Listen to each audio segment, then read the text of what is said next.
You're now listening to the Garage Guys Fantasy Sports Podcast.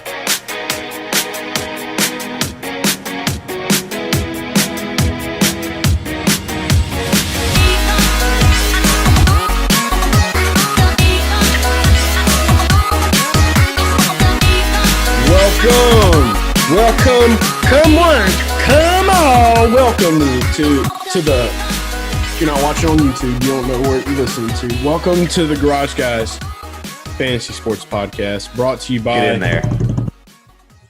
Yeah, show us a box. Get in there.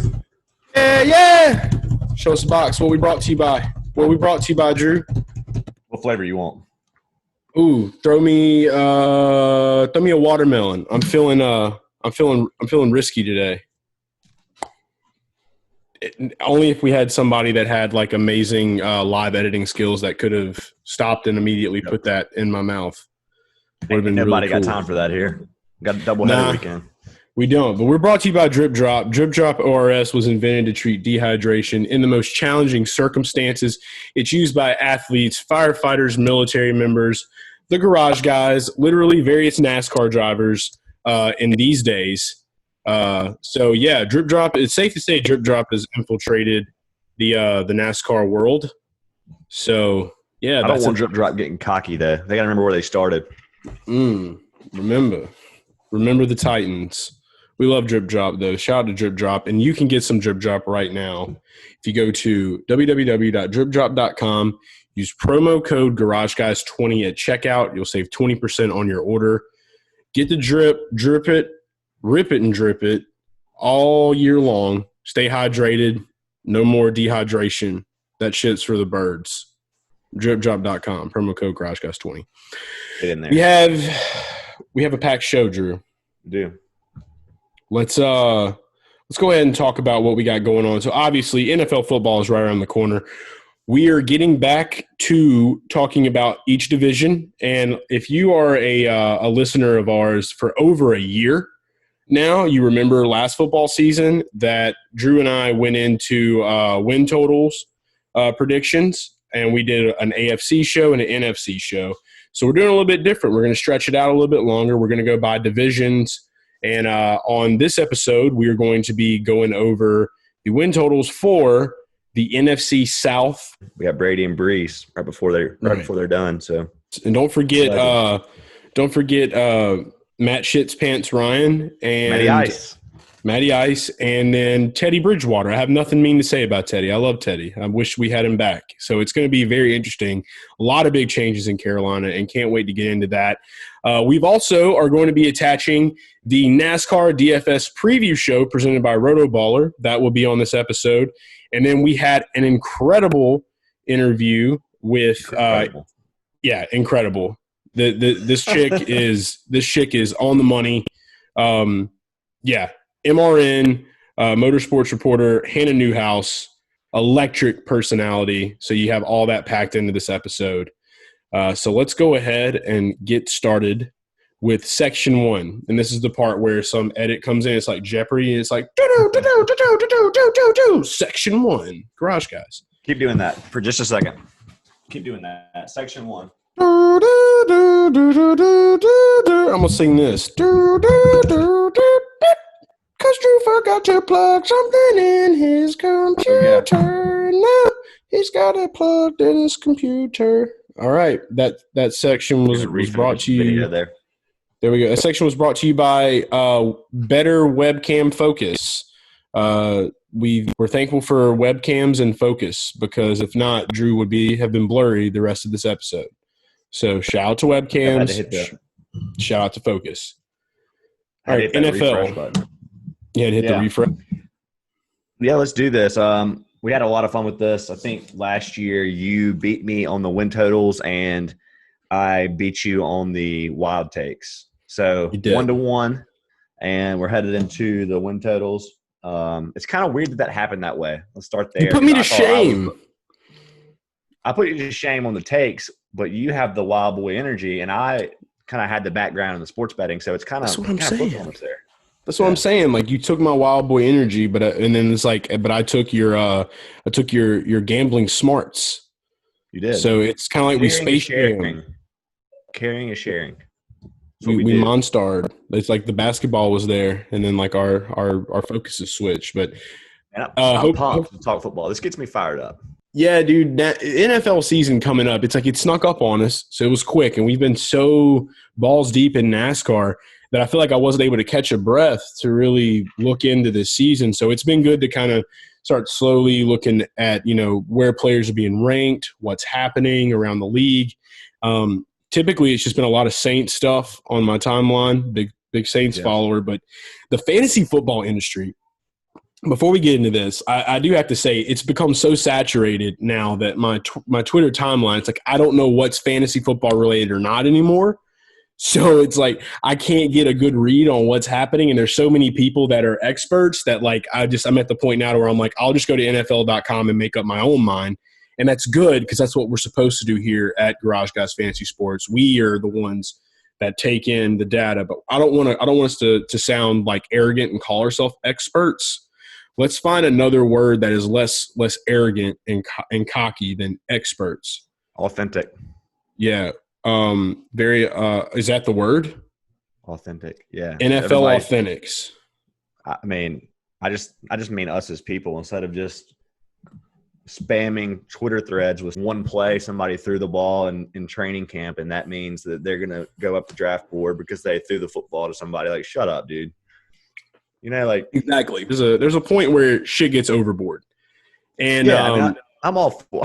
If you have like an opinion and you want to share it, go for it. But when it's just, I can't even tell what fantasy football is. Yeah, it's a lot right now. It's a lot. And to your point, what you were about to say, you said you can't even tell. You say you can't even like tell like what's happening. Like who is actually talking about fantasy football? It's all just blurry right now. So. I like that I do my own stuff, and again, I go back to my point. Half these people that are spreading these threads and these messages and the experts aren't putting any money in. So whenever they want to put money in, I'm right here. Yeah. So that's the beauty of Garage Guys. You can always know when you come here, you're not going to get spammed with bullshit. I may have an opinion here and there every now and then, but it's football season. People want to win. We got money on the line. We're here for sports. You're here for sports. So without further ado, let's get into the NFC South. Let's start with the Panthers. Yes.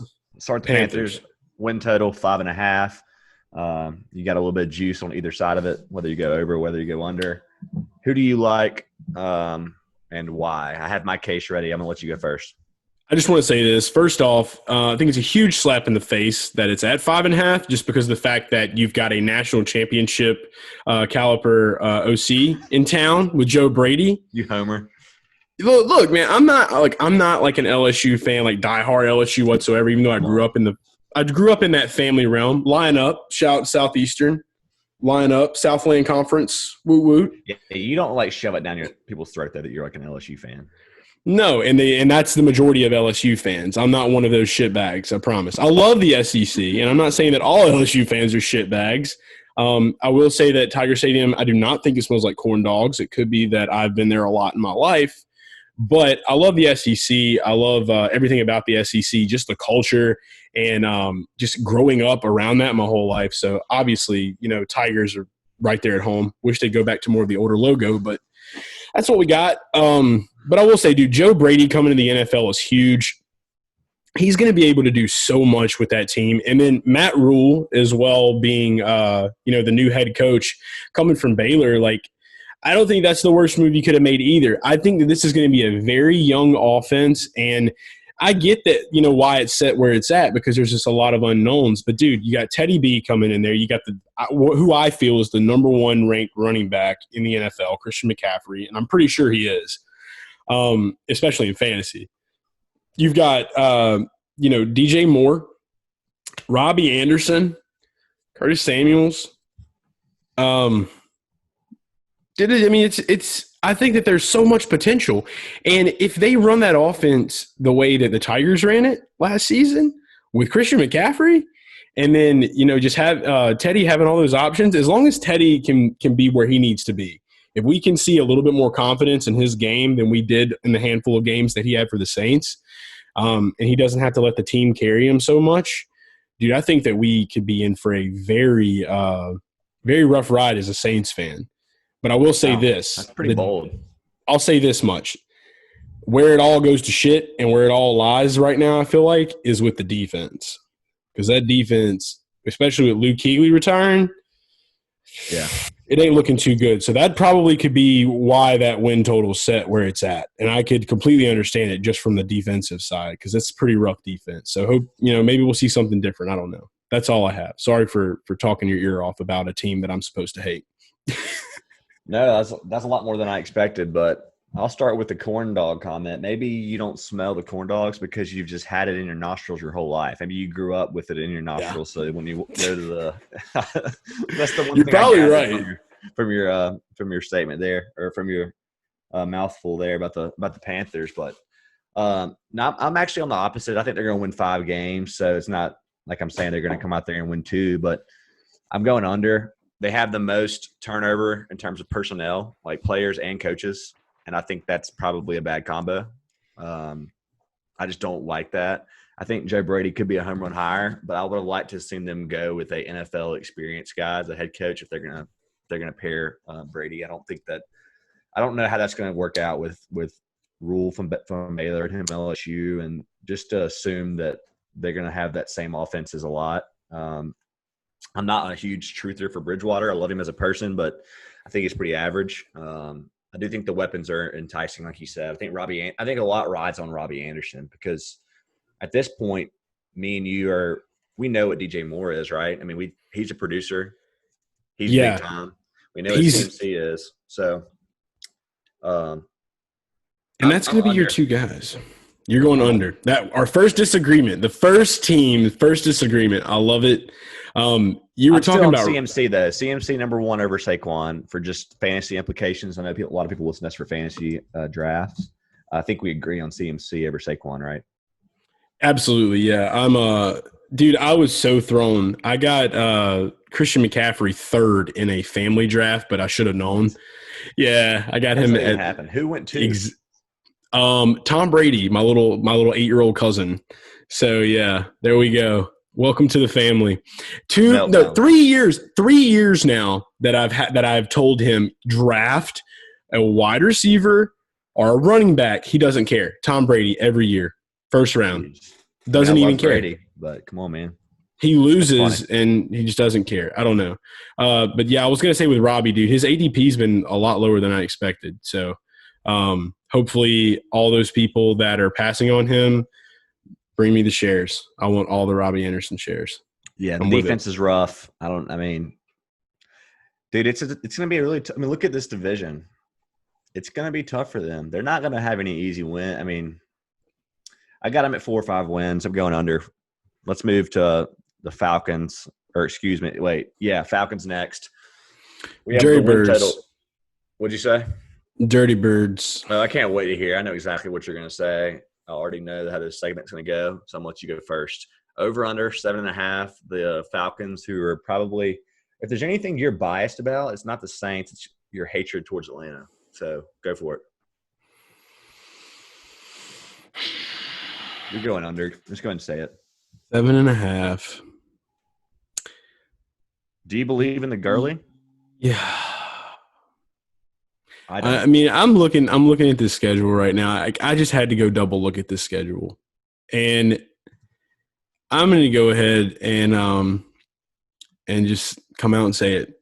We're going under. We never go over on the Falcons, and you know this by now. This is my 2nd year. I think that I went under on them last season, and you went over, and I won that. And you were actually the one who told me that I should be, because I think I went over at first, and then. Oh, really?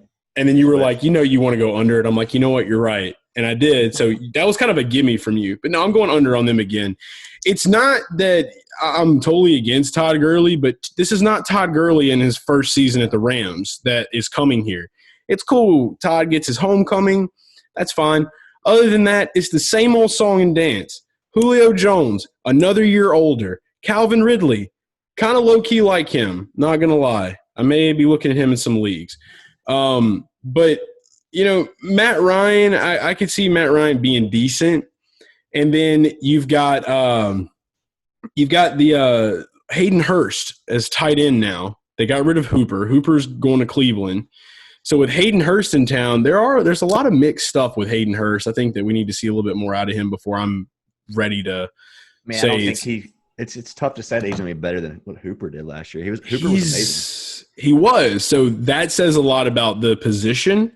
It also says a lot about Austin Hooper, though, too. So if we have Hayden Hurst come into this situation, a lot of people are high on him. And if he gets in there in that first week, I think that he's like a bargain on DraftKings the first week. So I was looking at some of that pricing. So I'll probably play him in some lineups in NFL for week 1, especially with them going in. I think they're starting the week out against Seattle. Yeah, week 1 on the Sunday the 13th. They'll be playing Seattle. And I want to say that's going to be in Atlanta, so at home. That's really the only 2 new things that I see here. I'm sure I'm missing some people, but Gurley and Hayden Hurst and everything else kind of the same. I don't know. I'm just I'm very comfortable taking the under on this one. So yeah, I made a big stand for the over last year. I thought they were going to have a pretty strong year this year. I really do think they could win 8 or 9. But the more I think about it, with Brady now at the Bucs and playing them twice and having to face the Saints twice, and even if the Panthers can just beat them once, that could easily be one of the Panthers' wins. Drain of momentum. I'm going to go under with you, man. I was planning on going over, but I think my gut's telling me to go under. I think there's a lot of I will say this. I'm buying Matt Ryan from a fantasy aspect. I think they're going to be trailing in a lot of games, and they're going to be throwing a lot. So I think that's your takeaway if you're listening is don't be afraid to take him in fantasy as your QB. I just don't see the Falcons having a lot of games where they're getting shut out or anything like that, or I think they're going to score Absolutely. points. Absolutely. Yeah. And to my point with the Hayden Hurst thing, this tight end situation in Atlanta could be trending towards something that has to do like with KC and running backs. So we don't know. Maybe Matt Ryan just likes tight ends, and maybe with more work, we can see more out of Hayden Hurst, and he could basically take over what Austin Hooper was doing. So that might be another good value play. I know, especially for week 1 against Seattle at home, I'll definitely have Hayden in some lineups. I think he's going to be heavily targeted. But yeah, man. I hate that pricing comes out. Like, why doesn't pricing come out a week before? Like, what's the point? I mean, dude, I guess so. Like, it's strange, but I think it's released like a year ago, literally for week 1. Last year. We got to give these people something to get excited about. Let's go ahead and start taking your money, get these milli makers on point. That's exactly what that is. I've been bashing FanDuel so much. Oh yeah, dude, we'll keep it up too. Screw them. I don't care about FanDuel. I play DraftKings. $1,000 literally. It didn't get my score. Yeah, everybody that's a Garage fan member, you better go on FanDuel Strike. And I'm serious. If you're a Garage fan, if you just listen to this passively every now and then, whatever. I can't make them do that because I still play on there. NASCAR, okay, just because of the people that play. Because we have some more people been hitting tourneys with NASCAR, so that's okay. Almost week in, week out lately. Yeah, NFL, DraftKings only. Don't do it. Drew, that goes for you too. I'm watching you. Keep an eye on you. All right, next team. Let's go ahead and just talk about the Bucs. We'll talk about the Saints last. The Tampa Bay Bucs. This is where I'm at with them. Okay, and this is the over's 9.5. I mean the win total is 9.5. By the way, I'm gonna go under. You think Brady's washed? I don't think Brady's washed. I don't know, man. Like, this just – anytime you see these super teams, it sketches me out, man. And I think that after the Eagles, after the Browns, I don't know how I feel about this. And especially because they're in the NFC South. This is not me as a Saints fan talking. This is me as an NFL authentic, as we said earlier. This is me coming to you as an NFL fantasy football authentic. I'm looking at this schedule, and look, it could start off very well. They got the Panthers in week 2. They got the Broncos in week 3 with a lot of rookies. Week 4, Los Angeles Chargers, the Bears. Now that I'm looking at the schedule, man, I don't know. They might actually go, yeah, dude, easy. Oh, my God. I just instantly changed my mind. Yes, over 9.5. I just instantly changed my mind like that. That's how powerful a schedule is to me. I don't Instantly. blame you. I'll make the case for the over just from a sheer – since you kind of had the schedule there, I'll make it from, just what I've seen. And we got what I consider to be a defense that made a lot of improvements last year under Coach Todd Bowles. I know Bowles was not the greatest head coach, but he's always been a good defensive-minded coach. And I think that is gonna continue. The defense will be better than what you imagine the Bucs. See, I wasn't even factoring that in. I completely forgot about that. Yeah, they got better in the second half of the year, and I think they were already stronger than like 2 years ago. They were atrocious. So I think Bowles there is big, and the offense, dude.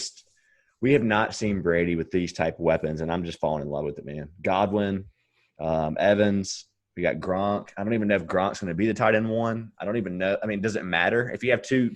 I would love to see like OJ Howard get his, and like everybody think that it's going to be Gronk, and Gronk is just kind of like a gimmicky specialty guy.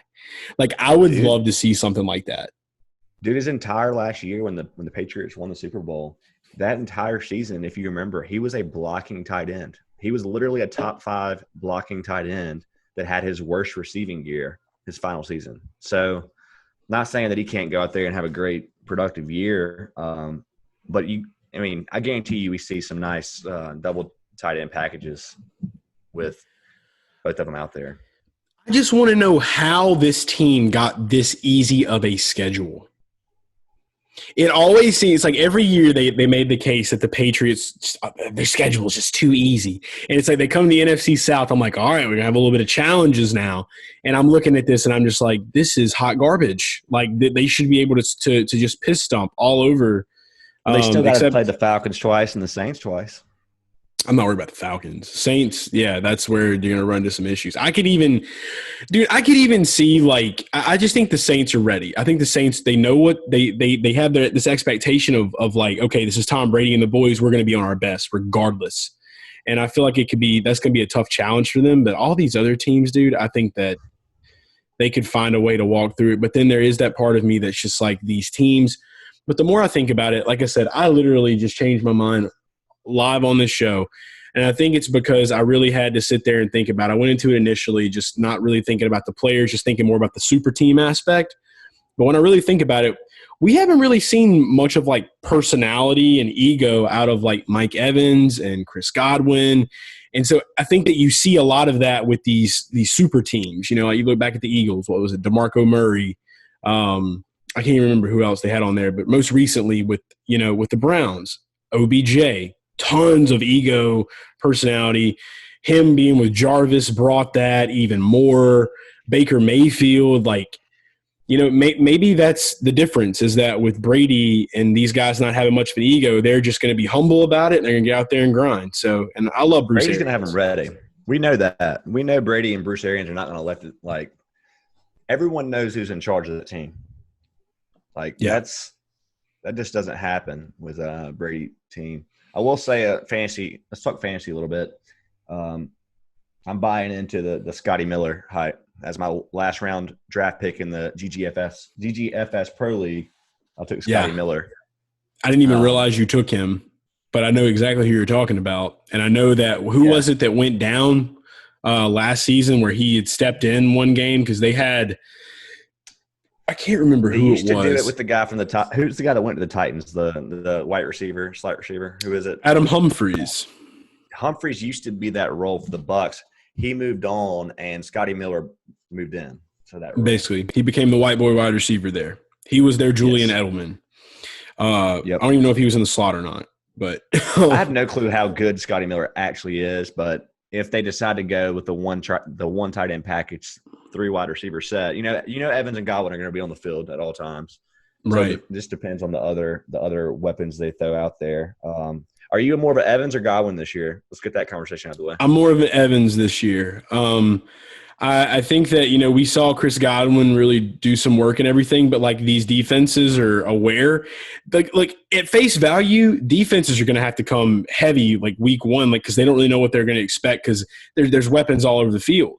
So defense is gonna give them hell regardless. But I think that Brady likes to kind of have that go-to guy. He likes to have that one pick play. And I mean, like, I know that at the end of the day, Brady's just like, I'm going to get the ball where I need to get it to get down the field and get a touchdown. But, when you look back to like when he had like Randy Moss and then, Brady having Edelman, I feel like he's going to kind of like glue to one of those guys. And I really think that I think that he'll put Mike Evans on because it's kind of assumed that he's the guy. So I think that maybe we shouldn't try to stretch outside the lines too much. And I think that we should easily be able to say that Evans is the wide receiver one on this team. And if we didn't see much of that last season, we're definitely going to see it this season. And that's how I feel about it. I think it's equal distribution, whoever's open. I think that's what makes him the GOAT. I don't really think he pre-predicts who the star is or anything like that. If I had to lean one or the other, I'm actually going Godwin. I think it profiles more for what Brady is with the receiver. I mean, Brady traditionally, except for Moss, has targeted shorter routes, medium routes. The pro that I like for your argument, Chase, is Bruce Arians' system is a throw it deep system. So if you're taking Chase's argument, you're thinking Brady's had the capability the whole time. He's just been playing the Patriot system, and now this is going to unleash something different in him. And I don't doubt his arm strength. I know some people think that he's just a noodle arm at this point, but I think he's fine. I think he's going to be able to throw the ball downfield to Evans. So my answer is equal distribution, but I'm going back to Godwin. I did that last year. I told a lot of people, whenever you think you're reaching for him, reach further and take him in your draft, and it paid off for a lot of people. So. Right. And hell, we don't even know, dude. Scotty Miller may be the number one wide receiver before the end of the season. You don't know. I'm comfortable saying no. Yeah. Yeah. And then I don't even want to get into the running back situation. Yeah, unless there's an injury for sure. I don't even want to get into the running back situation. No, I don't even want to talk about it. That's a hard pass for me. Okay, so you're going over on this. Yeah, I think I'm actually going to go bold and say they win 11 or 12 games. All right, you're doing what I did with the Patriots last season. I like it. You're getting behind your man finally. Good job, Drew. Got behind your man. All right. So we're both going over. Now, dude, I would love to – go ahead. Can you say this, though? Like, last thing about Brady and the Bucs. I just had a moment where I was like, the weapons he has on this team are so much better than what he's had on the Patriots. It's all about the O-line play. To me, if they can protect him. If they can't, then probably a bad season. But I don't know. I think the O-line is going to be average. That's my assessment. It's going to be an average O-line. All right. Well, I can't disagree with you on that. We'll see.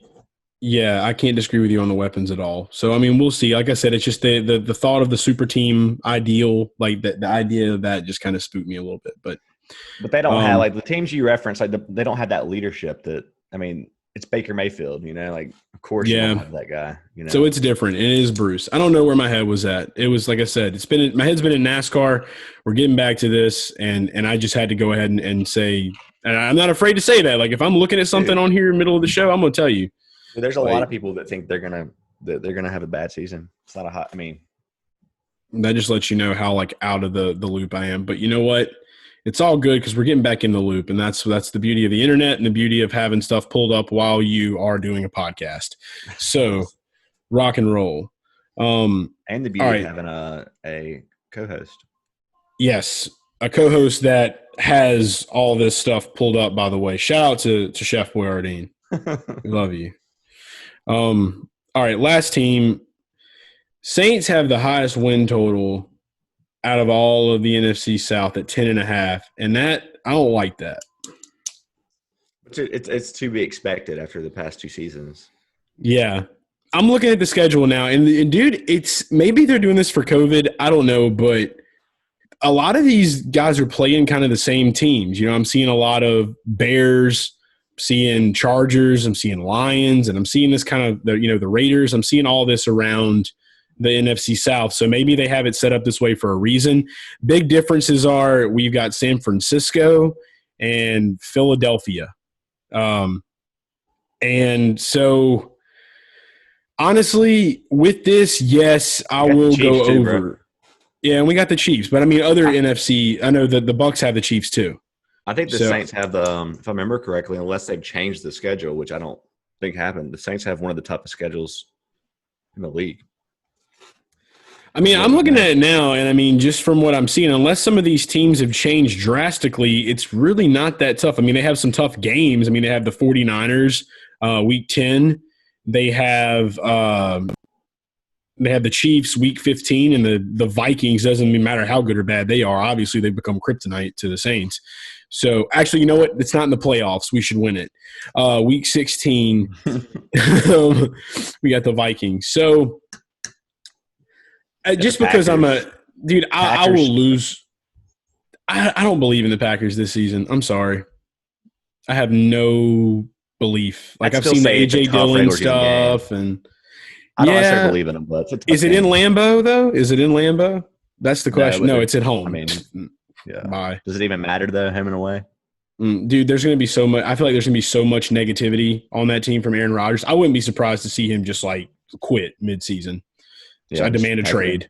Yeah, like, dude, I think that we love Aaron Rodgers. My knee. I don't want any more Vicodin. The guys, I'm just going to tough this one out. Can't play. Sorry.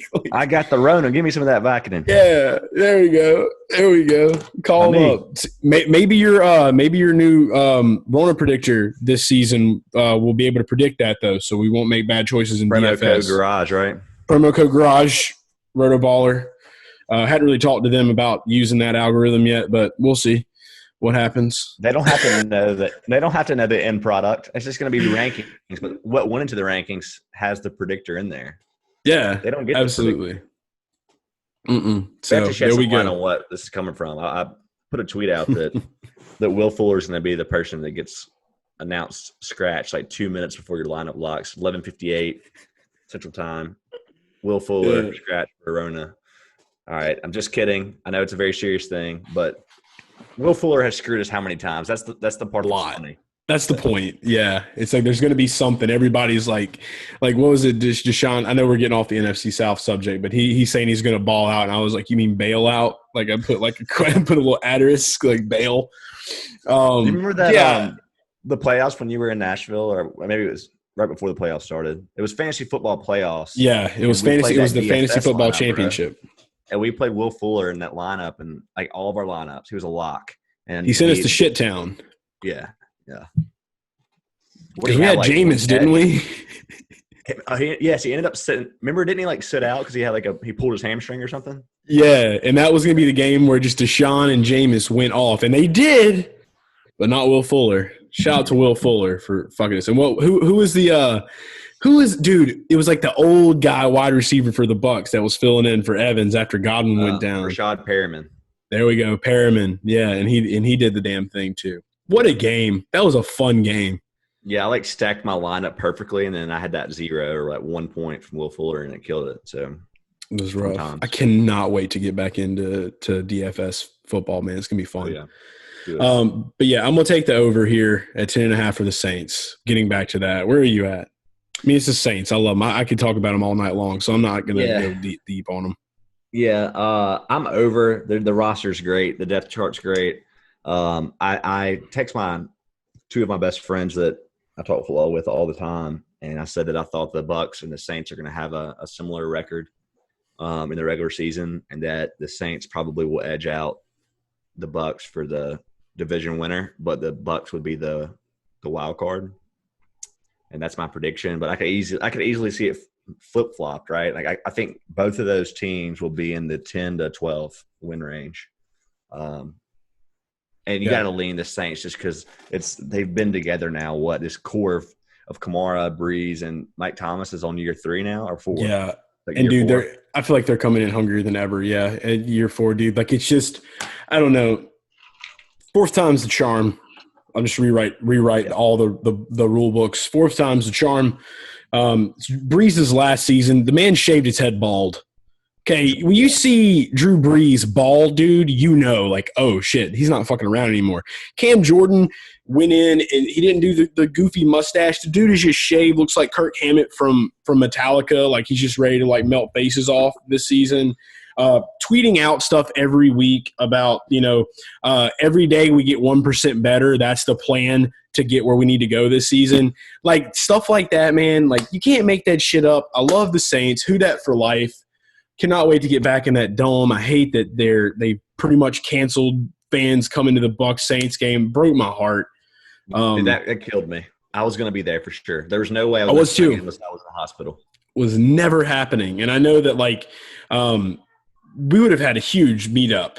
I mean, mask on, going against Future on that. I would have taken the mask off if it would have meant getting to see Brady and Breeze. I would have risked my life. Turn them around, yeah. That's why I said, let us sign a waiver, bro. Like, let me sign a waiver. I will go. I will be there for sure and go in that game, and I will. And that still stands right now. Still stands. I don't know. I gotta reach out to the PR people and be like, look, I'm literally gonna sneak in a bag. I will go to jail just to get in there. Can we use our Rotoball or media credentials to get into the game? I haven't tried. We should though. We should try this. Hello, we're Fantasy Football Authentics and Fantasy Football and News affiliates.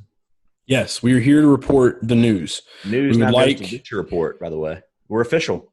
Exactly. We are official. We're on Bleacher Report. Yeah. This is incredible. What a time to be alive. Has our NASCAR stuff landed on Bleacher Report? I mean, I don't think Bleacher Report carries NASCAR stuff. I don't know. Maybe they do. Shame on Bleacher Report. We're gonna have to talk to them. I don't know. We're too buried in our own stuff, man. We don't know what's on other. I know. I didn't even know this news. You just broke news to me.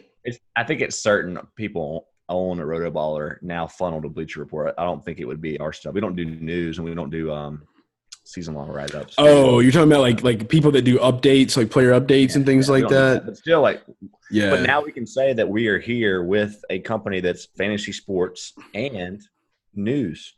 If you don't let us in these doors, Bleacher Report cannot tell this stuff to the world. Like, you are going to fuck a lot of people out of information, guys. They don't have to know that me and you specifically are not on. Exactly. They don't have to know that. And we're closest. We're closest. So you're just covering anytime the Bucs play in the Titans anytime this year. I don't think so, but I need to check the schedule. Bucs doesn't matter. We'll be there when the Jags are playing the Titans. O'Shaughnessy, Ricky Bobby. I don't know what to do with my hands. Get a good O'Shaughnessy in. Get one in. O'Shaughnessy. There you go. Did it feel nice? Did it feel natural? Dude, it made me feel so great. It made me feel so great that we're done with our totals as well. We have to move on. This has been great talks. So now I did actually. So before we end this segment and then go into the NASCAR DFS preview show and our interview with Hannah Newhouse, let's go ahead and recap this one last time. There's only one win total that we are indifferent on, and that's the Panthers. I went over, you went under. The Falcons, we are both joint under. Bucks together as one after more research on my part, over. And the Saints, we are over as well. So something tells me every division will not be this way. I feel like we disagreed a ton last year. Oh, yeah. Disagreements are coming, probably heated arguments between me and you. And now that we can look at each other and that people can see us together, they're really going to be wanting to watch these. You're going to be thinking, Chase, Drew really did. When you see some of my facial expressions, you're like, man, that guy probably hated me during the AFC and NFC Championship weekend. Yeah, they never got to see that. I know. That was the most heat. That was incredible. That was some fun stuff. This is going to be a fun year, especially for you, the listeners that listen and can go watch on YouTube now, because you'll really get to see how this looks. So it's going to be fun. About my football.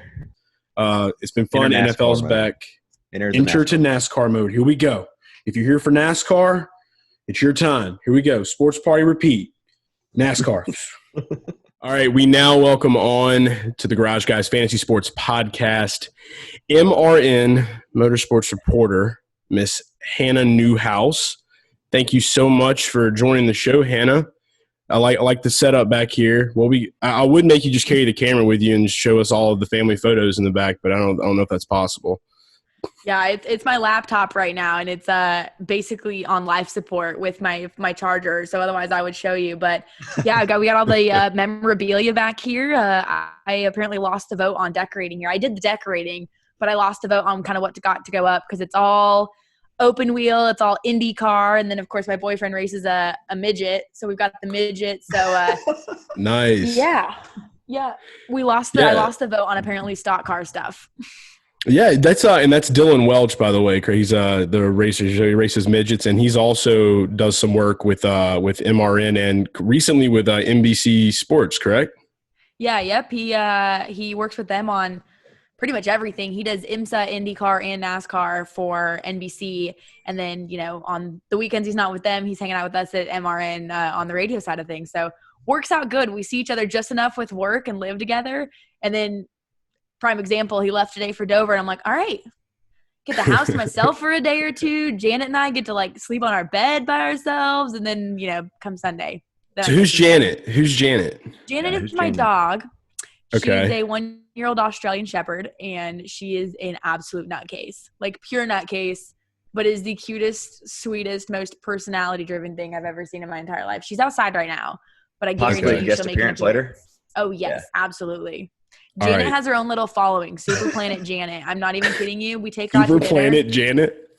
Super Planet Janet. Yeah. Okay, I gotta look this up. Yep. I've got to look this up for sure. So we're going to get that. Everybody that's listening to this right now or watching this, go look up Super Planet Janet. That's a must. So we had you on recently. Yes. I want to hear more about this dynamic with husband in the same industry. Does that ever create some conflict? I mean, I'm getting to the tough questions right now because, I feel like if you're with each other so much, that's interesting. Do you love it, or does it ever get kind of old? So Dylan loves when I tell this story. So he worked at MRN before I worked at MRN, and I got hired, and then we dated, and I was so scared that I was going to lose my job. I was like, great, I just got hired. They're going to be like, this new girl coming in trying to date her coworkers. So I completely ghosted him. And we didn't date for probably a year or so. And then we started dating off the off season again. And I was like, well, I guess we probably should go to HR with this about it. And HR was like, we don't have an HR department. So just don't do anything dumb. And I was like, okay, but it's worked out perfect in the sense that this is all we talk about. Not only are we motorsports reporters, we're both racers. We're drivers. We both eat, sleep, and breathe motorsports. So for both of us to try and date someone outside of the industry is really hard. And then to try and date someone that understands the broadcasting side of things is another challenge in itself. So it's actually a really good dynamic because I feel like he's a step or two ahead of me. So he's been able to kind of help me and coach me in the direction that I want to go and give me advice, and then vice versa, because we're very two different personalities when it comes to broadcasting. He's very calm, cool, collected, fact-driven, and I think I'm a lot more personality-driven. So yes, it is fun. We do get on each other every once in a while about, he'll tell me how to do something and I'm like, don't tell me how to do that. No, excuse me. Yeah, I've got it figured out. Yeah. Hello. But it is a fun work dynamic too, because we often forget. You forget who it is on the other side of it. He'll toss down to me or we'll throw to each other back and forth during reports and you just don't even think about it. I'm like, oh, I guess that is kind of weird. I guess my boyfriend's the other voice on this radio. That's kind of weird. Or when we're sitting at home, he worked IndyCar practice for the 500 last week. And I was sitting here watching it. I'm like, oh, I live with him. That's my boyfriend. It's just weird. It's just still weird, but it is fun. Yeah, it's definitely, I knew I was kind of in the back of my mind. I was like, man, because not many people can do what their significant others do. So that's a pretty interesting deal. And it's not only the reporting too. So as Dylan being a driver, you've also done driving in your life. And if I'm not mistaken, you have some races coming up next month for Hickory Speedway. So how's everything playing out with that right now? And what kind of got you wanting to get back? For starters, I always will try and get back behind the wheel anytime I can. But as you guys know, our schedule's insane. To try and find an off weekend or two in a 36 race schedule is just nearly impossible. So when we went back racing with COVID, they had that insane schedule of 15 races in 20 days or whatever it was. And being Charlotte based, I was on that crew. So I worked a ton then, really worked the reintroduction until they opened up commercial flights for NASCAR.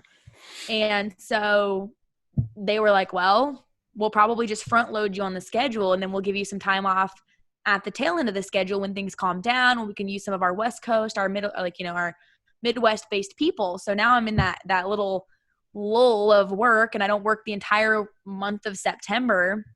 And I was talking to a buddy, and he's like, well, I own a super truck if you want to maybe put something together. And I was like, oh yeah, okay. That would require me to go find sponsorship. And so I like kind of put it out there like, hey, I have an opportunity. Wasn't really expecting anything to come from it. And then he's like, if we can do 3 races, I'll cut you a good deal. And I was like, okay, well, I'll, figure it out. I don't think sponsorship's really going to be easy to come by in today's day and age. And little did I know that was going to take off. It became a whole crowdfunding deal of not my own doing. Everyone else launched this crowdfunding for me. I think I have like 50 or 60 names of people that have all donated $150 or more towards my racing. Bubba Wallace got involved. He pitched in for my tire bill. Brett Griffin and Freddie Kraft, TJ Majors, and Chris Rice all have pitched in as well for me to go racing. I'm putting their faces on my truck. So Lord knows how that's going to end up. Like a Pep Boys like style type deal. It's literally like that's how I kind of have it framed out in my mind when we were doing graphics. I wanted to do their faces and then have door bumper clear on the bottom of it, like Pep Boys, because they all got to pick the other person's photo, so that it's that's absolutely ridiculous looking. I can't wait to see that thing. It's gonna be a lot of fun. It's going to be epic for sure. So that's going to be something to be watching out for sure. I noticed that I want to say I was kind of reading some stuff on your About Me on your site, and I noticed you're from Idaho. So until now, I thought that like everybody that ever lived in Idaho, like all they did was become potato farmers in life, because I don't know anybody from Idaho. So I just had that my image in my head. But I guess that you can become a driver and a motorsports enthusiast. So you being a kid, I know that you were into karting at a young age and things like that. Like how big is racing in Idaho? Is that something just in your family, or is that something statewide? So it's definitely more, predominant in just my family. There's not a lot of it. And when I tell people I raced and I was from Idaho, I got that reaction very frequently. Like, what do you race in Idaho? Like, you race horse-drawn carriages? Like, come on. Yeah. Yeah, seriously. And I'm from Southern Idaho. So how I explain it to people is like, I'm basically the mountain version of Nevada. So we were very deserty, very like high temperatures in the summer, low cold temperatures in the winter with lots of snow. So our seasons were really short and when we could race. So we did a lot of traveling. I ran in, the now Arkham Menards West Series for a little while, which took us to Northern and Southern California. We went up to Washington State one time, down to Nevada, which is Las Vegas area. But very commonly on race weekends, unless we were racing at one of the 2 racetracks that we have in Idaho, we were driving 12 plus hours to the racetrack on weekends. So that was just part of our routine. And honestly, looking back on it, I remember I used to gripe about it. But looking back on it, we had so much fun in those road trips. I spent a lot of good quality time with my family. My crew guys were like my family. They were all my dad's buddies and volunteers and stuff. So now whenever I'm on the East Coast and people are like, oh my gosh, we have to drive 3 hours to Martinsville. Yeah, I'm like, shut do up. not start with me. I'm like, that is nothing. And there's so much that can go down on those trips too. I mean, that's a lot of times. I mean, you're just getting wild in the vehicle. Well, see, I was young and I'm always the shortest. So I got the short end of the stick in getting the middle back bench seat. Do you know what I mean? So I couldn't sleep on the window. I couldn't sleep with my head back or anything like that. So I got the short end of the stick. And then I think one of the good things that did come out of it is one of my favorite types of music is 80s hairband music, simply because that was my dad's like group. So, your Great White, your Motley Crue, your, AC/DC, REO Speedwagon, like all of those. Rocker all the way through. Yeah, that is largely a large part of my like music category because I got stuck listening to a lot of that for a lot of road trips. But it did create a lot of good memories, and it was a pain in the butt. Let me tell you that. I mean, you're leaving Thursday, to go test on Friday, race on Saturday, come home on Sunday. Every weekend, but that's what you had to do to compete in a tour. Right. Yeah. When you do what you love, I mean, it all kinds of the time just kind of passes by pretty quickly. And if I had a dollar or two for every time I've heard from someone, you're the first person I've met from Idaho. Like, I kid you not. I almost want to put it on a business card because apparently not a lot of us make it out of Idaho. Right. I hear that all the time. And then it's usually followed up with, oh, you're from Idaho? There's a lot of corn there, isn't there? And I'm like, No, it's potatoes. wrong produce state, but sure. Or they're like, you're next to Minnesota? I'm like, oh, yep. Mm-hmm. People forget. Just put a potato on your business cards, and that's all you need to do. Just one large potato. Yeah, I'm just like, I'm a little potato girl, I guess. Oh yeah. No, you're proving that you're bigger than that for sure. I mean, I know with you getting on with MRN and you went to Boise State, that was a big deal for you too. I mean, you just got a lot going on right now as far as what's happening with MRN and all the things you have there too. It's not just you being a motorsports reporter; you do a podcast as well, right?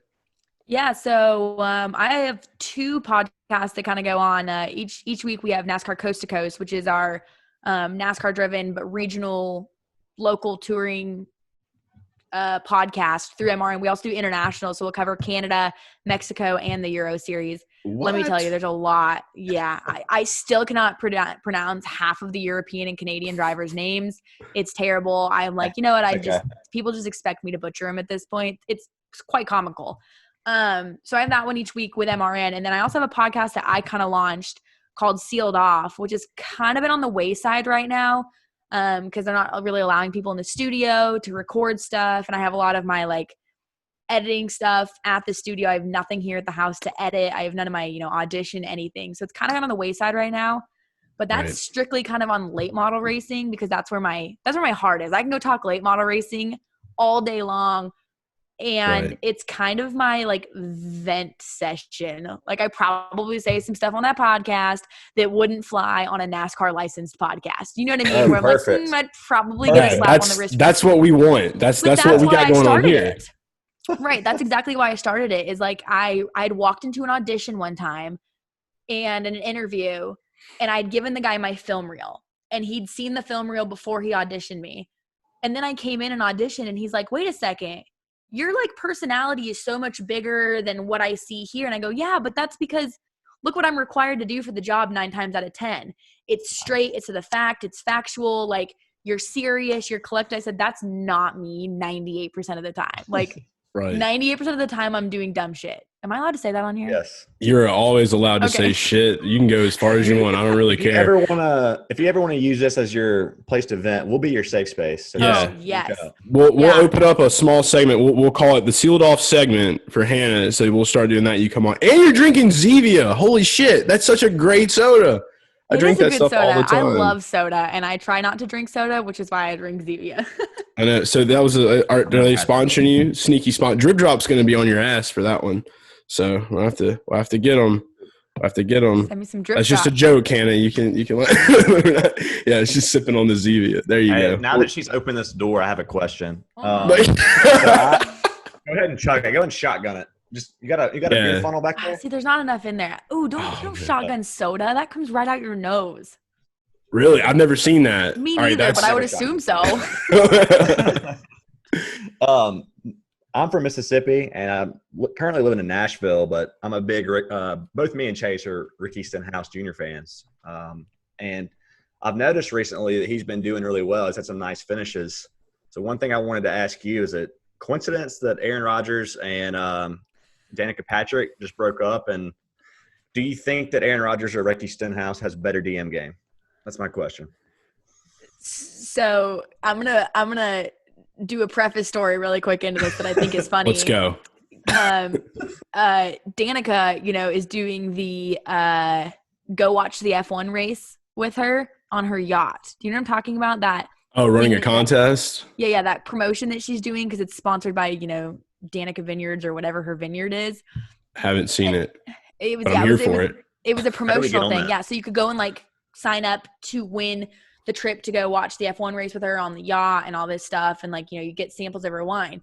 Well, I was reading the comments. This was like a month or so ago. And people were like, oh my gosh, is Aaron going to be there? Like, I'm going to sign up, go Packers, like all this stuff. And they were all signing up. And then when they broke up, I went back and read the comments again. and people were like, is there any way that I can withdraw my contest entry since God. Aaron's not going to be there? And I was just laughing super hard because there was a bunch of Packers fans that were trying to go hang out with Danica because of Aaron. Anywho. That's amazing. Back See, to we your would actual want to question. go. Oh, yeah, we got to get back into this. No, yeah, you're good. Oh. Coincidence or not? It's my first question, and then who has better DM games? My second question. I don't know. I don't think it's coincidence. I think JTG really does have like the potential to have good cars. Like I think that they're really getting that program under their feet. I think Ricky was just kind of in a relaxed spot over at Roush, and he was just doing his thing, and all of a sudden he's like, oh, what do you mean I don't have a ride? And I think this kind of like was a shock to his system where he's like, oh, I could easily not have a ride, so I probably should get my ass in gear. Yeah, but step it up. Yeah, but I think that's it. And I will definitely say I think Ricky has better like DM game only because I know way too many people in the industry and I've seen it. See, I love Ricky because I got to meet him. I always knew about Ricky, and he was always just been kind of one of those guys who was in the back of my mind. After I did after he won the Daytona 500 pole this year, I did a nacho fry promo video where I got a free nacho fry for him getting the pole for the 500, and the Taco Bell actually let it work. Like I told him it was a real promotion, and so when I got to the 500. Like, I made a video of it. It's on Twitter. When I got to the 500, I'm walking on a pit road, and Ricky's like, nacho fries. I'm like, what's up? And so, after that, I was just like, all right, the relationship has begun all over nacho fries. So now it's just like, all right, so we just support Ricky. And we've had all kinds of fun with Ricky and his name on the show. And he's a blast, too, as a person. Just in the last year or so, we've gotten to know him a lot closer. Dylan knows him just through dirt racing, and he races with Clausen Marshall and all them quite a bit in midgets. But the weekend a couple weekends before we got the shutdown, we were getting ready to go to a racetrack, and we were driving on Friday morning, and Ricky had texted a group of us and was like, hey, if you guys want to come over, we're all just going to kind of have a bond, hang out by the fire or whatever. We got some friends that are coming over that play music. And I was like, okay, we are going to be home by midnight. We have a 5:30 cars leaving the office in Concord. We are home by midnight. I'm already packed. Yeah, we rolled into our house at 3:40. And it was a matter of I showered, threw a polo on, had no makeup on, nothing. Went to the office only to drive all the way to Atlanta for the race to get canceled. To turn around and drive home. And I was the prices you pay for fun. I was definitely, yeah. And Ricky was like, haha, we didn't even leave town yet. We were sitting here on the runway. Our plane didn't even take off. Oh, man. Last time I go to your I'm so house happy on she's a race confirming weekend. some of our theories, Chase. She's basically reinforcing everything we've ever thought about him. That he's a freaking blast? Yeah. He's a man of the people. He's a wild boy. We like to use the term boy. He's a dirt racer. Yeah. All the way. Have a good time and drink some beer. And the haircut. His haircut game is probably the strongest out of any racer on the track. It's getting gangly. Yeah. You see him recently? You could probably, at the racetrack, you could probably braid it. Yeah. It's probably the coronavirus. It's just, he's having to. We need Ricky Dreads. Ricky Dreads. Yeah, you could get a cute little French braid around the backside of his mullet into a little tiny ponytail. Let's all of us do that once COVID leaves town and we can get back to a track. Let's just all get together and just go make that happen and let him race like that. I'll bring some of those little clips that the third grade girls used to wear. The little butterfly ones? Yeah, all the way. Yeah, they can be the sun changing ones. You know what I'm talking about, that change color when it gets hot outside? Yeah, and mood rings, Yes. 4 of them on each hand. All right, that's what we're gonna do. That's the sign of a racer right there. I love it. 2020 racer. I'm so pumped that you didn't say Aaron Rodgers better DM game. So yeah. Look, she works in NASCAR. So I don't think it's because she works in NASCAR. I think there was more to her answer. There was more to her answer than her just being in NASCAR. I could tell. Right. Absolutely. She's seen something. So. Yeah, and I don't really know much outside of motorsports, if I'm being totally honest with you. So just what I know, I've learned more about Aaron Rodgers since he's been dating Danica than I've ever known about Aaron Rodgers. And just from what I've learned, I don't think that he would have very good DM game. I think he's a tool. Met though. Like absolute. I've heard a lot of things. Like he doesn't like talk to his family. Like he rejected their Christmas gifts via mail one year. Hey, I will stand up for him though. He can play some football. That's yeah. true. When he has to go to the locker room and his knee's not hurting much. Yeah. We'll go that far with it. Hannah, do you ever play fantasy football or gamble or anything? Yeah. So I played fantasy football one time and I sucked, and then I quit, and then I turned 21, and then I went to Vegas and sucked, and I quit that too. So I'm a quitter. Let's just put it that way. Change that. Yeah, the only like form of fantasy that I do is my roommate's in a fantasy racing league, and I help her out because I have cheat sheets that get sent to me for our broadcast information each and every week. So I'm like, hey, yo, just so you know, statistically, Kevin Harvick's like the one to win this week, so I would probably pick him in your draft this week. She's like, okay, cool, great. But yeah, no, I don't do any of that myself because my luck, I would still somehow screw it up. No, that statistic that you just threw out, though, has been very efficient so far this season. Yeah, so it sounds like you need some help from the garage guys to step up your fantasy game.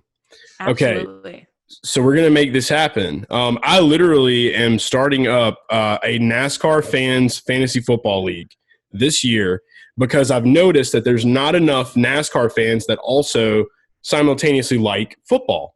So I want to change that narrative in the world. And I'm going to do that with this league. Hey, you know who you guys need to reach out to about this too, to like partner up with? It would be so about this. Who is this? Do you know who Doug Campbell is? Not familiar, but I would love to hear more about this Mr. Campbell. He is the spotter for Matt DiBenedetto over at Wood Brothers. Matty G, okay. Loves some fantasy football. Like I'm talking, he's involved in fantasy football to the high school level. Like loves laying They down have that? What? If they have it, Dougie's on it. Like he literally will sit at dinner. I'm best friends with his girlfriend too, and I'm good friends with both of them. But he will literally be sitting at dinner like this, watching, and then all of a sudden go, "That's it. We're going home. Check." Someone said that's our kind of guy right there. Because his fantasy football just tanked, and I'm like, "I'm so sorry, Jacqueline. I don't really know what to tell you. Like, I don't even know who's playing." This guy sounds like he could be my best friend. Oh, I'm yeah. like Me 100% too. always consuming sports on my phone or on my computer or something. All the time. That kid is literally all the time watching something. Basketball season comes around.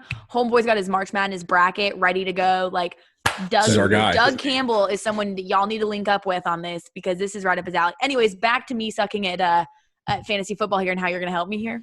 Mm-hmm. So now you've added this to the story. So we're going to reach out to Doug, and with your help, we're going to get Doug and you. We're going to be a part of this league, and we're going to help you.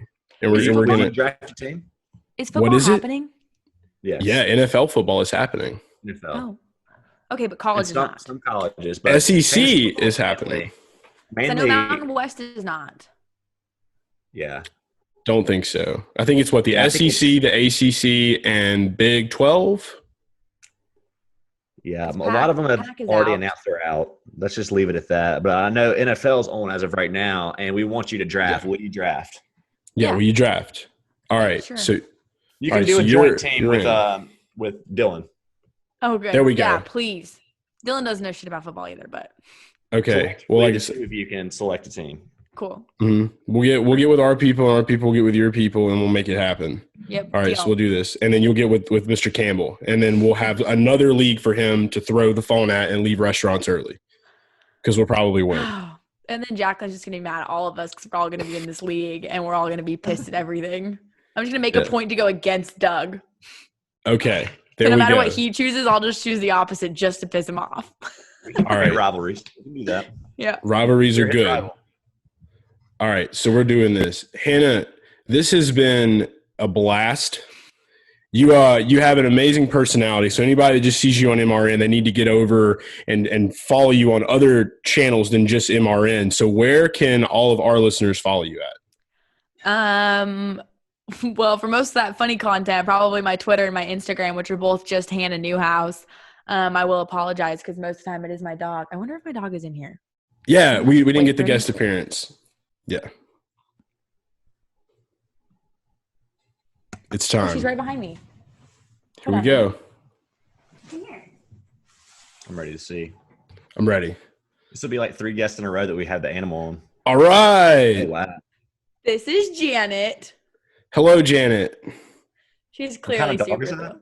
She's an Australian Shepherd. Australian Nice. Shepherd. Actually, my brother-in-law has an Australian Shepherd, and I think that it's all of them. Like because his is a wild boy. He's all around the field, all day long. She's literally a nutcase, but she's a really good dog. She travels with us actually to the races a lot, and she flies with me, and so she's actually a really good dog. But she also is still a puppy. She just turned 1, so if you like follow me on Instagram, I'm pretty sure I just posted a video of her doing straight parkour off of all of our furniture. Oh, that's incredible. And at that point, you just sit there and laugh at her. But yeah, Instagram, mainly dog stuff, if not dog stuff. Me making fun of Dylan and or myself and race car stuff. And then Twitter, I'm usually making people mad. So I would say that's probably your best bet. Hey, do cat people weird you out? Do cat people weird me out? No, see, I like all animals. Okay. I'm like just an animal person, but more like dog obsessive. But I like all animals. Are you Big a cat animal dude? girl, Hannah. Are you a cat guy? No, I don't. I'm not a big cat person. I think it's kind of weird. I like cats. I mean, I they're like okay. I prefer dog. Like I prefer dogs so much so that I think cat people are weird. Yeah, I think cat people that think their cats are cooler than dogs are weird because cats, like, they can have funny personalities, but cats are assholes. Yeah, like Carol from Tiger King. Yeah, Yeah. like that is like Obsessive. queen cat person. Yeah, animal print to the White House. Like, Forgot about that show. Something's mentally going on there. Like, it's not right. Can we go back to Joe Exotic days during quarantine? Because those were like the good days. They were. That's It feels when like it's we been all like thought 3 years. I really know. does That's feel when we so all longer. thought this was only going to last like a couple weeks. We were like, oh yeah, man, we're going to be back at the bars and the gyms in like 3 or 4 weeks. And here we are almost the end of August. And it's like, Hope well, is being lost. I'm still drinking beer and it's going straight to my stomach Right. and I can't go to the gym and work it out. So I don't know what There's to two tell types you of guys. people that are like getting in incredible shape right now, and the people that are getting fat. And that's I've gained I think 5 to 10 pounds since the whole quarantine. Oh yeah, there's like one or the other. Either you're totally willing. Are you guys here in North Carolina? I'm in Nashville. He's Nashville. I'm actually in the New Orleans area.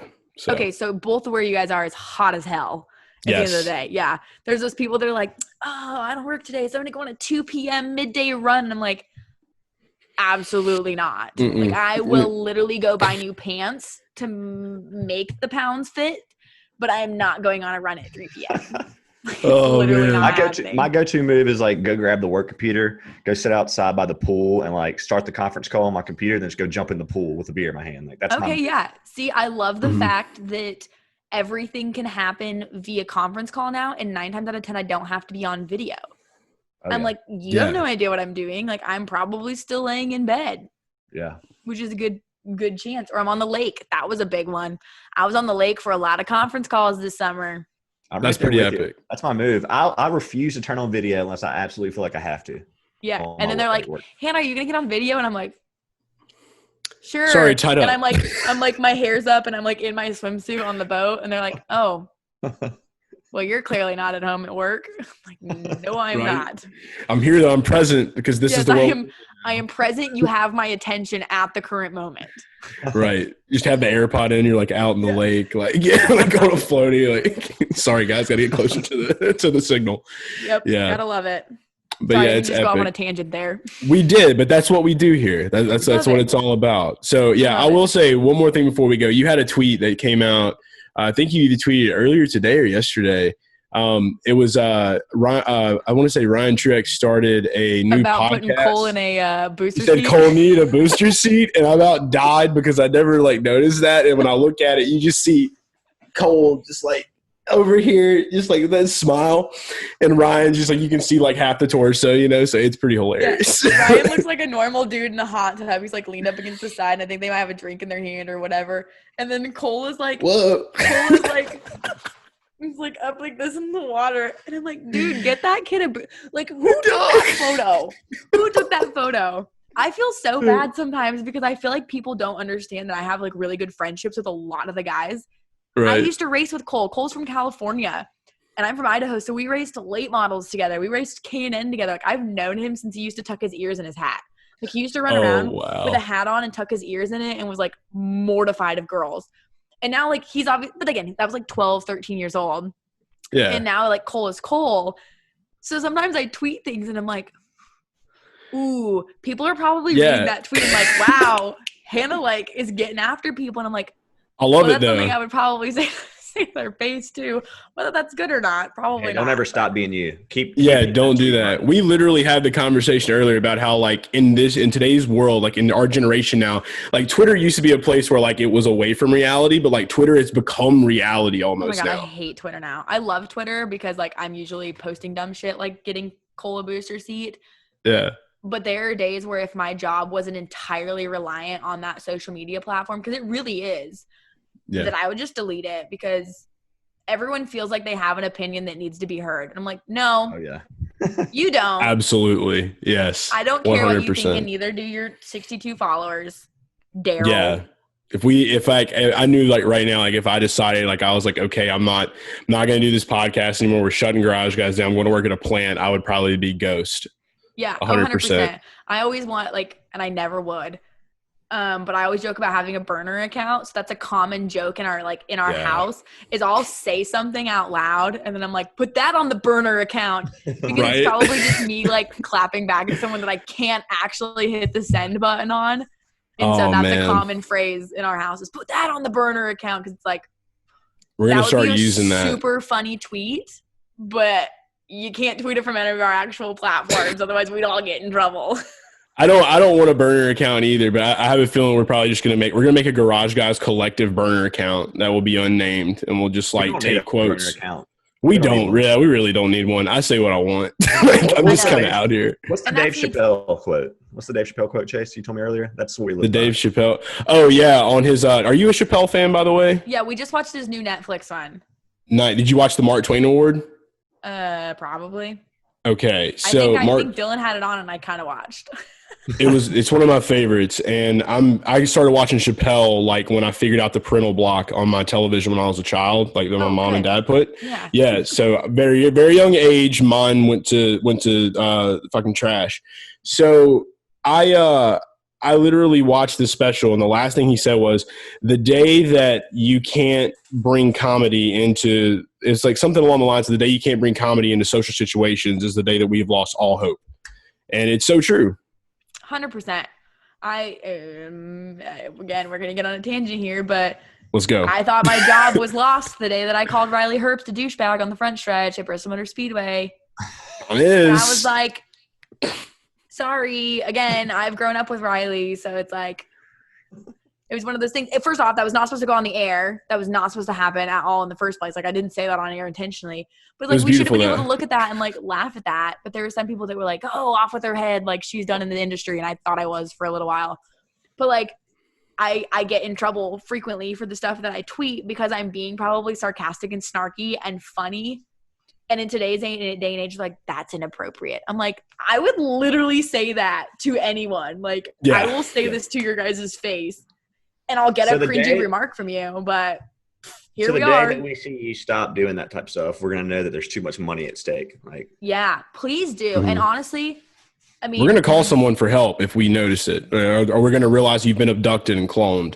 Yeah, that's like those tweets that are like tweet something that people will know that you've been abducted or something like that. And I'm sure I could come up with something super corporate that I would tweet, and they'd be like, something's wrong with Hannah, because I always. So what's your tweet safe word? Yeah, what's going to be the safe word to let us know? If you say it, then we'll know we need to get you out. Mm-hmm. What's your safe word? Make it sound very corporate. Putting you on the spot here. I feel like we're in the episode of The Office right now. Man, I'm trying to think of like a good way to Michael phrase Scott. a tweet. If you ever use horsepower 3 times in a tweet. If I ever did what?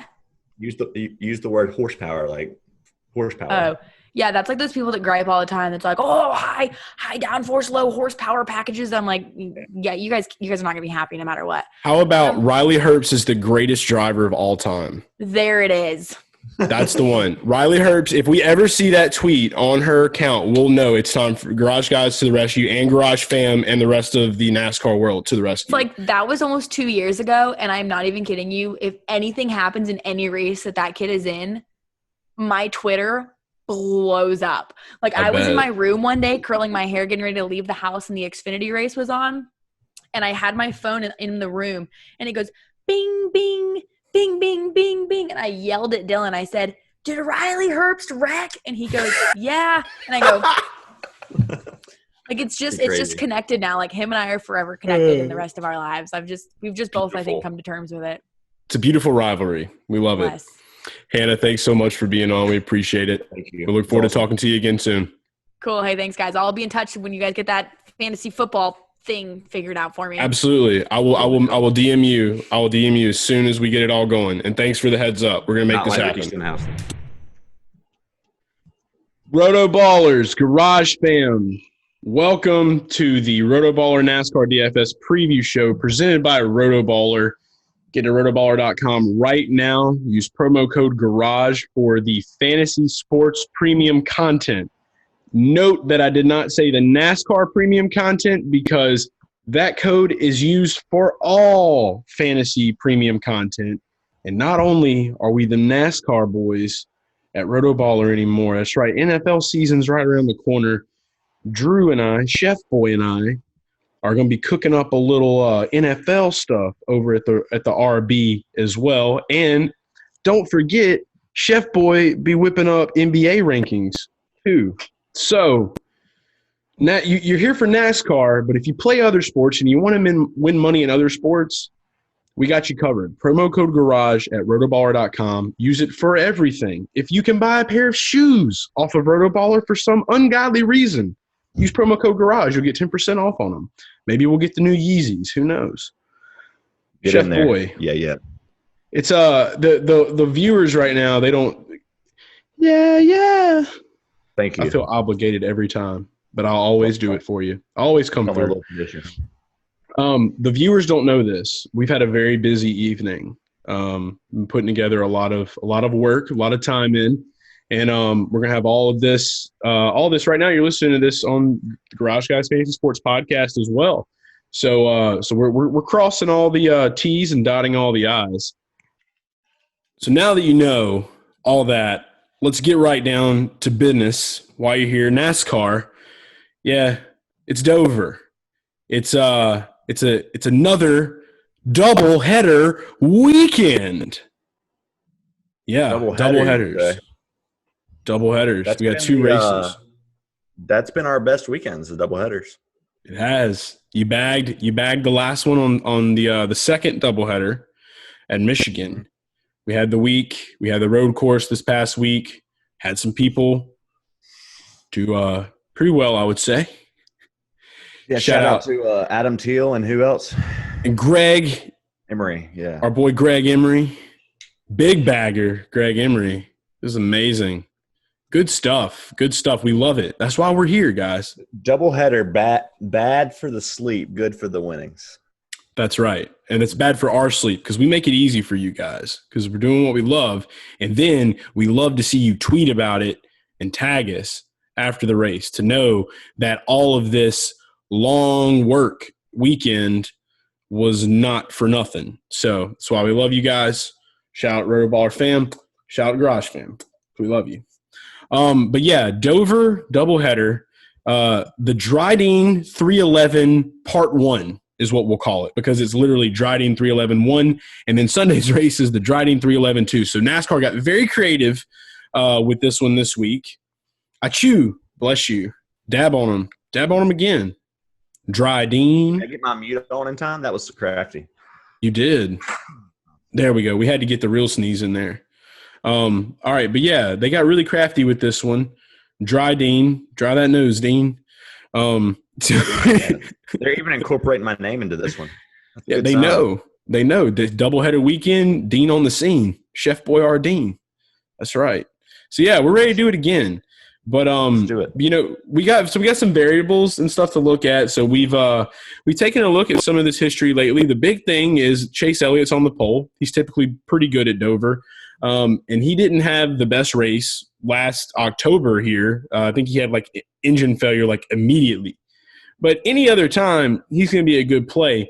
The thing to note, I will say though, is that now with this new qualifying formula, it changes up a lot of things. It makes things a little bit tougher on DraftKings. So it's a new way that we have to figure out things and really assess who's going to be good and who's not going to be good.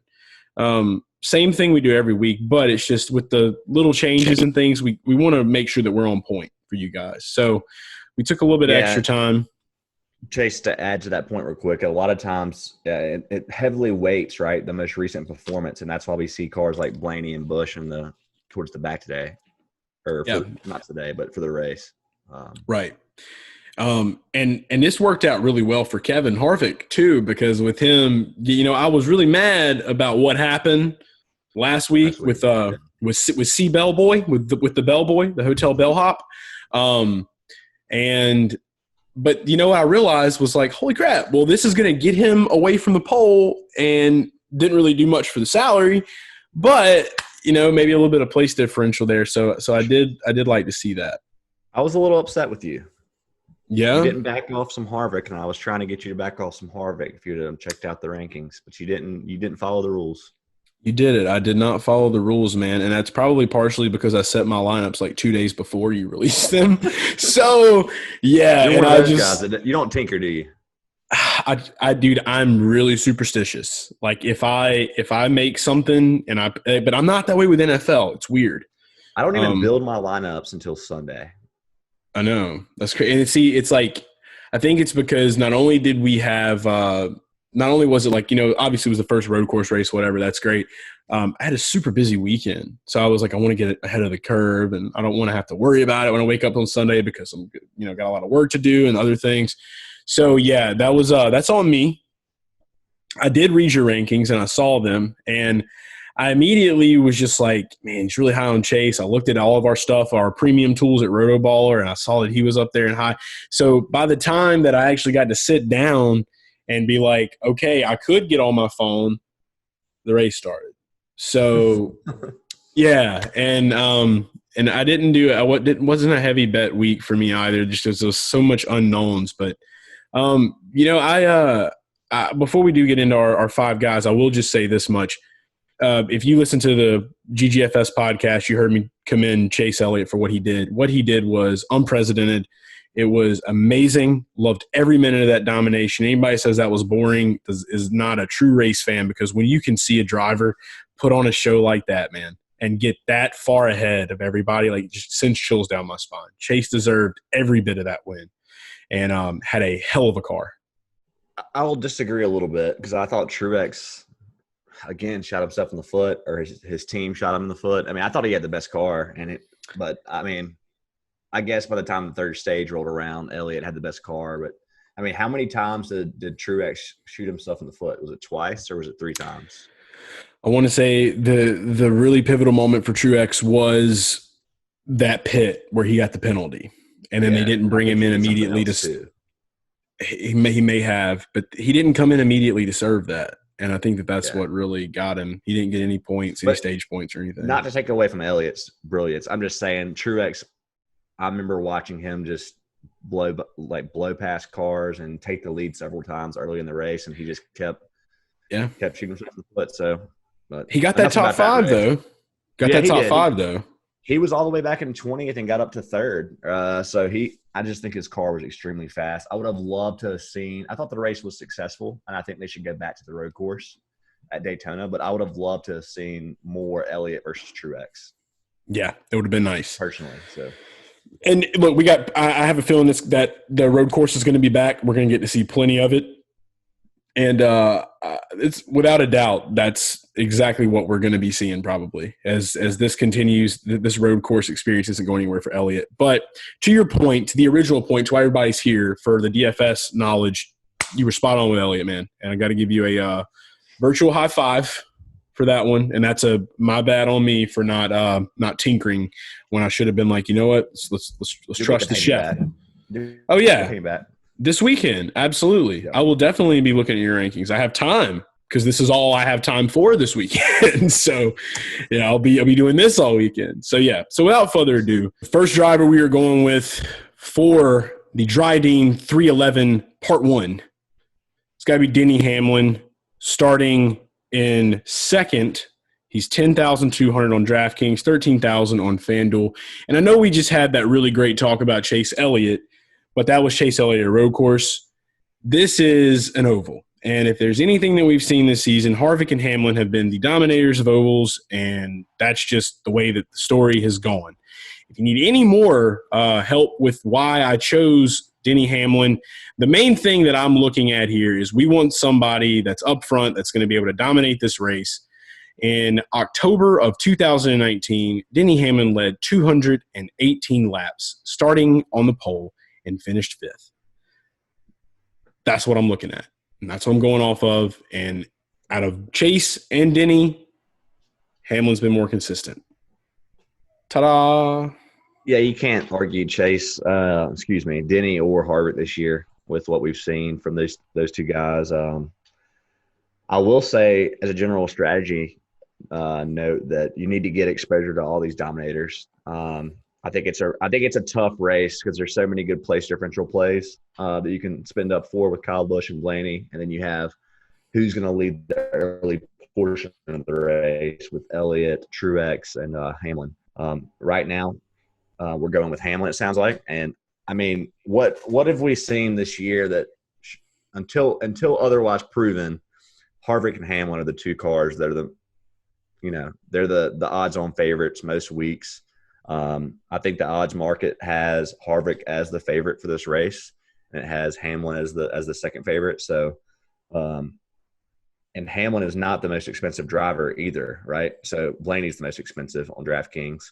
Right. I like Hamlin to get out front early. So I'll see if anything changes for my rankings, but I plan to have plenty of Chase and plenty of Hamlin in my lineups. That is something to note. And just to put it out there, Elliott, when he started on the pole, I think he led 145 laps. That was back in 2019 in May. So, I mean, that's not to say that Chase is a bad play. I just think that with the way this season's gone, looking at laps led when starting at the pole or close to the pole position, Denny's got Chase beat in that area. And that's why I'm where I am with Hamlin. Our advice is to not fade either one, though. Correct. Very correct. Next driver, make no mistake, coming in hot, starting in 10th. Kevin Harvick, 11,400, 14,000 on FanDuel. Do we even need to talk about Kevin Harvick anymore? I think we do. I think we need to this week. I wanted to say something about this, Chase. Yes. Most weeks we come on here and we say it, and we know he's going to be high owned, and we know Harvick's history at that track. I actually think Harvick will go less owned this week than a normal week because you have – I mean, we just talked about it, right? You want shares of Elliott. You want shares of Hamlin. Blaney and Kyle Busch are starting in the 20s because of where they finished last race. So they're going to get ownership percent. They're going a lot of attention. Yeah, they're going to get attention. So maybe we see Harvick a little less owned than usual. But, yeah, you're right. In terms of the actual driving and talking about that, I don't think we need to really speak to it. Yeah, I mean, it's and look, I will go into this much. I mean, he's got a win here in the past 2 years. He won here in 2018. And it's after 2018, I mean, he finished fourth in 2019 with the package they have now. Again, just like Hamlin, Harvick's been dominating. You're going to get some place differential. I don't see him finishing outside of the top five. So, I mean, you'll get that as well. And then, I mean, when he has led laps, dude, I mean, his starts where he started second, I mean, he did 251 laps led in a race. So who's to say that with this year? I mean, we've seen this dude Jackson storm the whip, except he couldn't do that at last week, and that's very understandable. That car was just not where it should have been, and it just took some beatings. But yeah, at any given week on an oval in 2020, give me Harvick all day. Also to note, just before we move on to the next guy, he's viable on both sites, but he is the most expensive driver on FanDuel. So maybe you want to gear more of your ownership there. He's a stronger play on DraftKings, but he's good for both. Absolutely, I'll take your advice with that one as well as rankings that are going to be dropping. Promo code Garage. Be on the lookout. You're going to have that promo code and a premium subscription to get Drew's rankings. So don't forget that. This race is cool.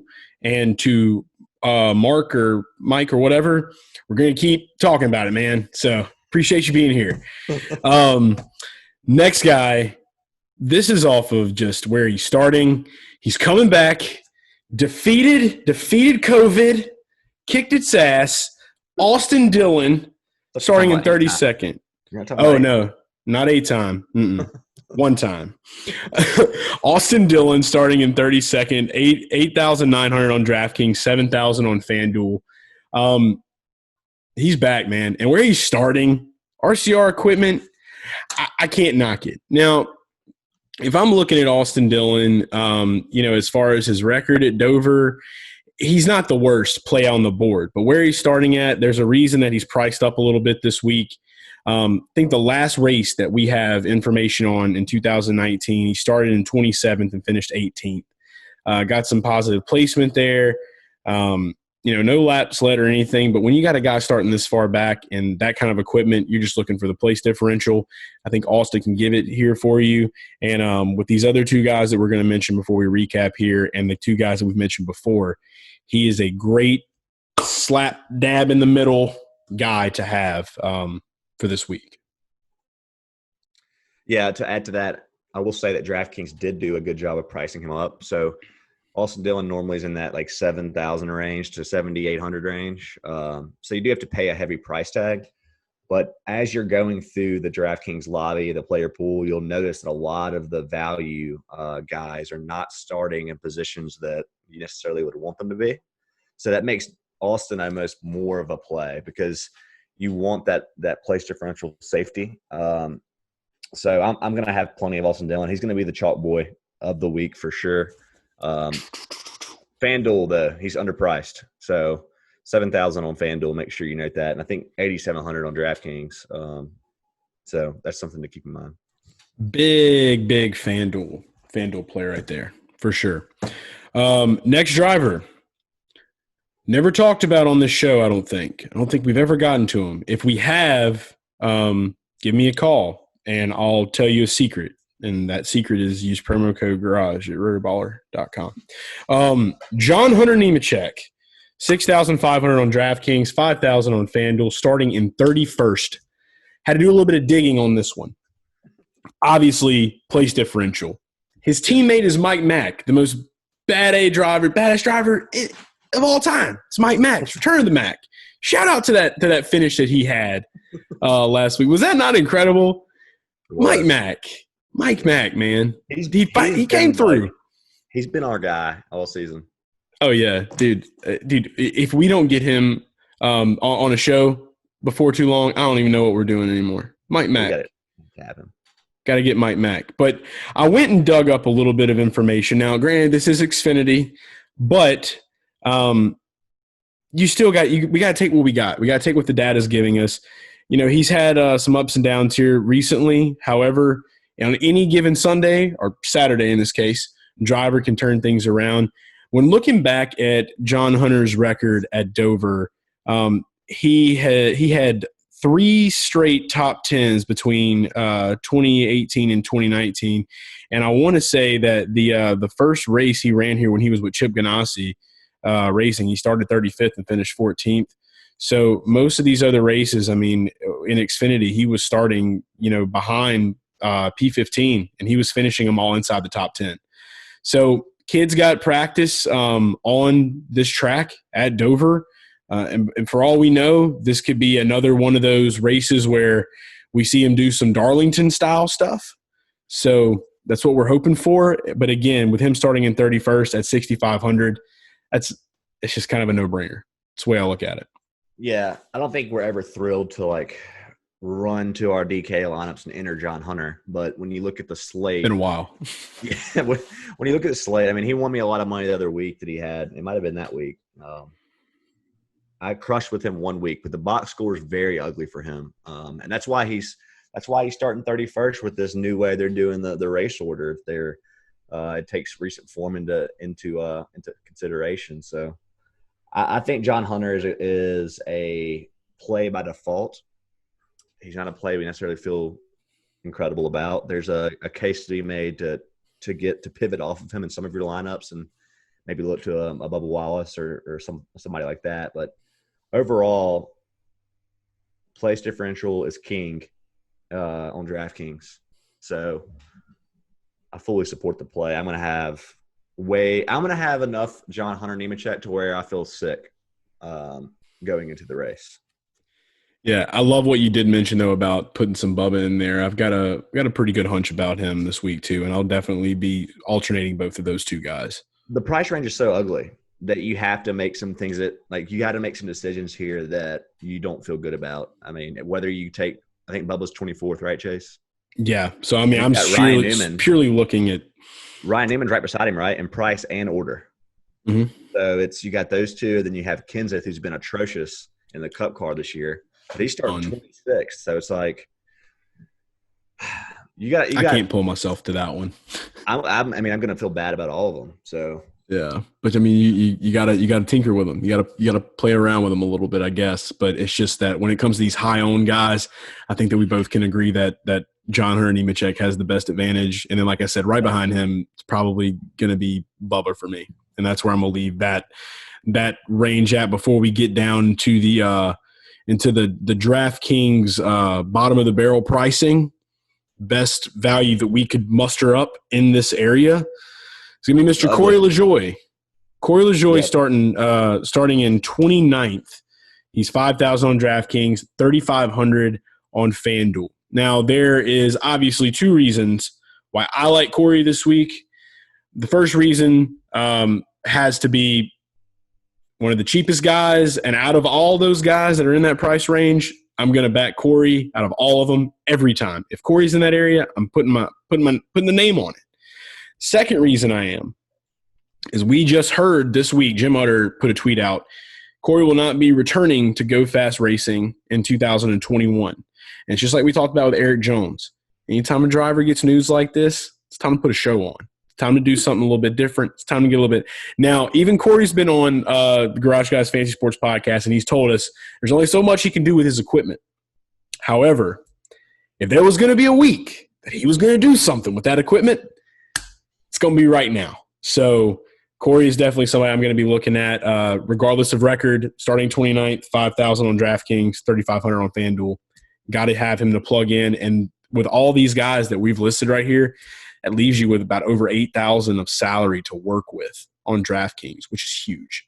So, yeah, I will say it's a good point. It's a good lesson to make now that there's a difference in how these two websites score fantasy NASCAR. So you really don't need to go down this low on FanDuel because finishing position matters so much. It's not as heavy on that place differential. It's just about, can you get all the drivers in the top 10? You want to get 5 guys in the top 10 there. Absolutely. So I just wanted to note that. But no, LaJoie, I think if you want to have any shot at getting 3 of the big boys in a lineup, you have to go down here. So LaJoie starting 29th. We don't have like a Ty Dillon or a Ryan Preece or a John Hunter that are priced where LaJoie is, that are starting further back. So you're kind of there by default unless you want to play who is it? Brennan Poole. I don't think we want to do that. So he might not be the worst play, but who's our favorite? Quinn Huff. I haven't played him. Yeah, Quinn. Quinn's number one, dude. God came to me in my dreams and told me that Quinn Huff was going to win this week. So there's that. Someone will clip that and take that out of context. Yeah, I mean, we should go ahead and throw that on the internet, you know? Yeah, I'm just going to put that out there. I think I sent a text message about that not too long ago. Joking. Didn't I? I mean, how did that Quinn Huff stuff start? Was that me or was that you were trolling somebody and you were like you better stop putting down on Quinn Huff's name, and then like after that, like I was just like, Quinn and Drew best friends for life, and like I photoshopped you two together and just tried to plaster it. The little guys, the guys that are underfunded. I'll be that guy. I don't know what it is, and I'm not here to publicly bash people, but yeah, Quinn's just I think the public's already done that enough for him this year after that one race. So, yeah, I don't know. Wish the guy the best, but he probably won't be – this is probably the only time that he's ever spoken about on this video. So, enjoy it while you can, Quinn Huff fans. We got to give him his attention.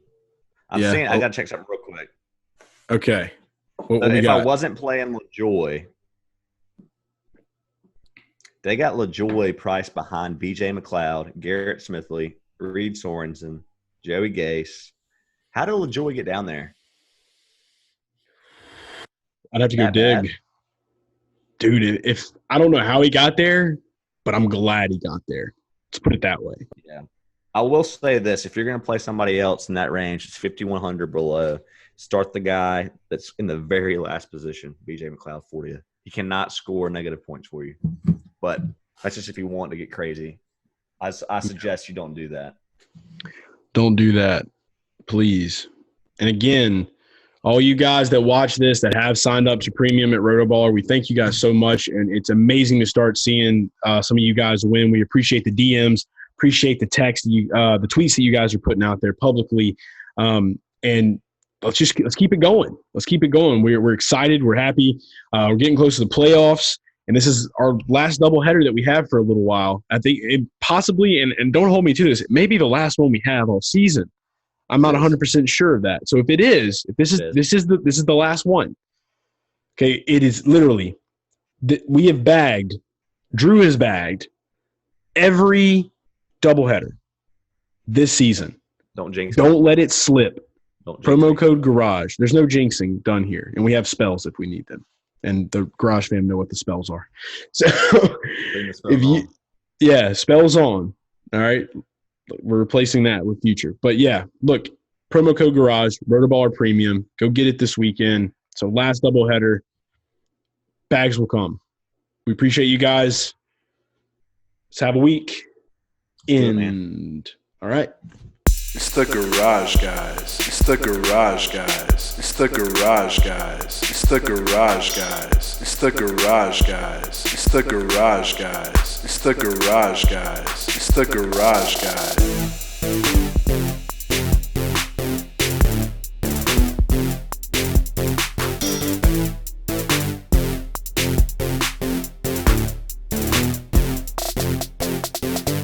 It's the Garage Guys. It's the Garage Guys. It's the Garage Guys. It's the Garage Guys. It's the Garage Guys. It's the Garage Guys. It's the Garage Guys. It's the Garage Guys.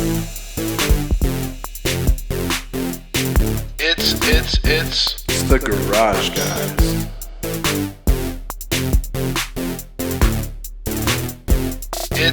It's the Garage Guys.